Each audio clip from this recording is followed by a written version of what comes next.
මේ වීඩියෝ එකෙන් O-level කල්යනා ගැන වගේම මේ අයහපත් කාලගුණයේ හින්දා තමන්ගේ පොත්පත් නෝට් නැති වෙලා තියෙන අයට ඒ දේවල් හොයාගන්න පුළුවන් විදිය ගැනත් කතා කරනවා. ඇත්තටම ගොඩක් කනගාටුයි ගොඩක් ප්‍රදේශවලට මේ අයහපත් තත්ත්වය බලපාලා තිබ්බා. මාත් තවම ඉගෙන ගන්න ළමෙක් විදිහට තේරෙනවා තමන් මහන්සි වෙලා හදපු නෝට් තමන්ගේ අච්චු පොත් මේ වගේ දේවල් නැති වුනහම දැනෙන වේදනාව ඒ හැඟීම. තවදුරටත් ඒ ගැන පසුතැවෙමින් දුක් වෙවි කල් ගෙවුවා කියලා තේරුමක් නැහැ. දැන් ඕගොල්ලොන්ට සිද්ධ වෙනවා යථා තත්ත්වයටපත් වෙන්න. දැන් ගෙවල් දොරවල් නැති වෙච්ච අය, දෙමාපියන් අහිමි වෙච්ච අය, ඒ වගේම පොත්පත් නැති වෙච්ච මේ විදිහේ ප්‍රශ්න ගොඩකට මුහුණ දීපු අය ඉන්නවනේ. ඒ මොන දේ වුණත් දැන් ඕගොල්ලන්ට සිද්ධ වෙනවා අනාගතය ගැන හිතලා ඒ දේවල් විසඳගෙන ඉස්සරහට කරන්න ඕනේ මොකක්ද කියලා හිතන්න. ඔන්න A level exam එක නම් ජනවාරි වලට කල් දාලා තියෙනවා. O level කරන ඕගොල්ලොත් මේ දවස්වල හිත ඉන්නේ O level exam එක කල් දායිද කියලානේ. මගෙනුත් WhatsApp එකට මැසේජ් දාලා ළමයි කීප දෙනෙක්ම ඇහුවා. හැබැයි ළමයි තාම මේ O level exam date ටික සම්බන්ධයෙන් කිසිම වගකිව යුතු පාර්ශවයකින් කිසිම ප්‍රකාශයක් තවමත් කරලා නැහැ. එතකොට අපිට තවම කරන්න පුළුවන් අනුමාන විතරයි. විභාග දෙපාර්තමේන්තුවෙන් ප්‍රකාශයක් කරොත් ඇරෙන්න මටවත් වෙනත් ගුරුවරයෙක්ටවත් මේ O level විභාගයේ කල් යනවද නැද්ද කියලා හරියටම කියන්න බෑ. ඒකට විභාග දෙපාර්තමේන්තුවෙන් ඒගොල්ලෝ තොරතුරු රැස් කරලා ඒගොල්ලෝ හිතලා බලලා මානුෂීය පැත්තෙන් හිතුවොත් එහෙම දැන් ඇත්තම කිව්වොත් ගොඩක් ප්‍රදේශවල ළමයිට පහළවල් මට්ටම දක්වා ගම් වතුර දැම්ම. එතකොට පොත්පත් නැති වුණා වෙන්න පුළුවන්. නාය යන කරදර ඒ දේවල් එක සමහර වෙලාවට ෂණිකව ගෙදරින් එළියට බහලා ජීවිතේ විතරක් බේරගන්න වෙන අවස්ථා වෙනවනේ පොත්පත් රැක ගන්න බැරුව. එතකොට ඒ ළමයි ගැන ඒ පැත්තෙන් හිතුවොත් පොත්පත් ගැන ඊළඟට දෙමව්පියෝ අහිමි වෙලා ඉන්න ගියක් නෑ. ආර්ථික තත්ත්වය මේ හැම ප්‍රශ්නයක්ම ගැන සලකා බැලුවොත් සමහර විට O level කල් යන්න පුළුවන්. හැබැයි ඒක නිශ්චිතවම ප්‍රකාශ කරන්න බෑ. හැබැයි මෙහෙම දෙයක් හිතන්න පුළුවන්. සාමාන්‍යයෙන් O level කල් දැම්මත් මාස දෙක තුනකට වඩා වැඩියෙන් ගොඩක් ලොකු කාලයකට කල් යාමක් අපේක්ෂා කරන්න බෑ. ඉතින් ළමයි මං කියන්නේ එක්සෑම් එක කල් යයිද නැද්ද කියන එක ගැන ඕගොල්ලෝ හිත ඉන්න එපා. කල් ගියත් නැතත් ඕගොල්ලෝ අර වැඩ කරන් ආපු විදිහටම අනිවාර්යයෙන්ම හරි විදිහට වැඩ ටික කරගෙන යන්න.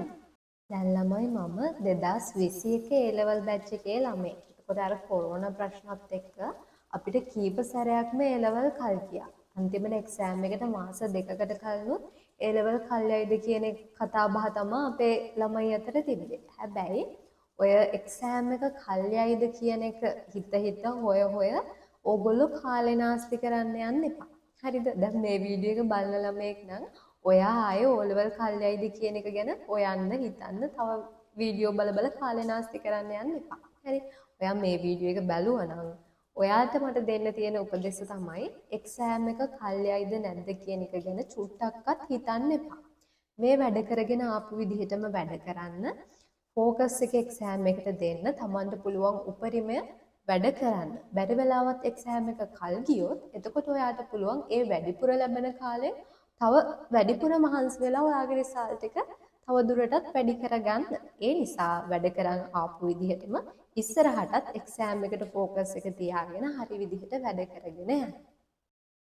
අනිත් එක තමයි මම පොඩි ඉල්ලීමක් කරනවා දැන් මේ ප්‍රශ්න වලට ගැටලු වලට මුහුණ දීපු නැති ප්‍රදේශවල ළමයිනුත් ඉන්නවනේ O level ලියන්න. එතකොට මොකක් හරි හේතුවක් නිසා විභාග දෙපාර්තමේන්තුව මගින් තොරතුරු රැස් කරලා ඒගොල්ලෝ තීරණය කළ එක්සෑම් කල් දැම්මොත් ඕගොල්ලෝ ඒ වෙනුවෙන් ඒක Tamanට ස්ට්‍රෙස් එකක් කරගන්න නැතුව Taman ප්‍රශ්නයක් කරගන්නේ නැතුව කල් දැම්ම නම් හරි ඒ කාලෙත් තව ප්‍රයෝජනයට අරගෙන Taman වැඩිපුර වැඩ කරන්න. දැන් මොකද අර ඒ 9 ගන්න බලන් ඉන්න ළමයි වැඩි ලකුණු ගන්න බලන් ඉන්න ළමයි කියලා ඒගොල්ලෝ අර ගොඩාක් වැඩ කරනවානේ. එතකොට ගොඩාක් වැඩ කරලා මේ වෙද්දිත් පාඩම් කරලා ඉන්න ළමයෙක්ට එක්සෑම් කල් ගියොත් සමහර වෙලාවට ඒක පොඩ්ඩක් අර ස්ට්‍රෙස් එකක් වෙනවා.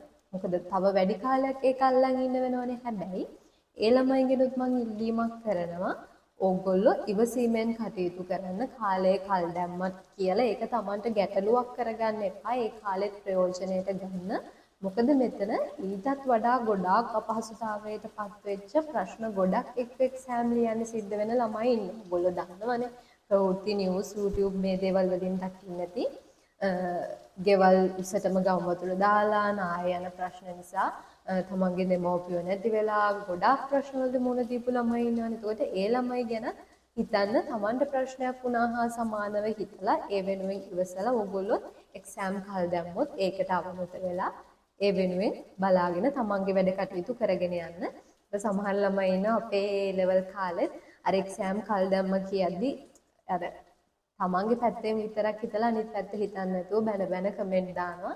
ඉතින් එහෙම වෙන්න යන්න එපා. හැමෝම ගැන මේ වෙලාවේ හිතන්න. දැන් මේ ප්‍රශ්න වලට මුහුණ දීපු ළමයි ඉන්නවනේ සමහර වෙලාවට තවමත් කරන්ට් එක නැතුව ඇති.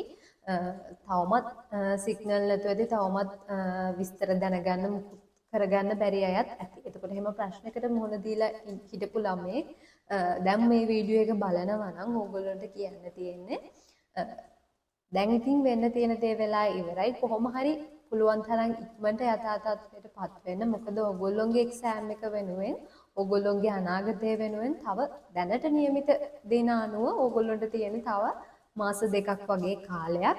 ඔයාලත් එක්සෑම් කල් යයිද නැද්ද කියන එක ගැන හිතන්න එපා. කල් ගියොත් ඒක වාසියක් කරගන්න. තමන්ගේ උපරිමයෙන් වැඩ කරන්න. පසුතැවෙන්න යන්න එපා. ජීවිතයට මුහුණ දෙන්න. ඉදිරිය ගැන හිතන්න. ඕගොල්ලෝගේ දැන් නෝට් එහෙම නැති වෙලා ඇතිනේ.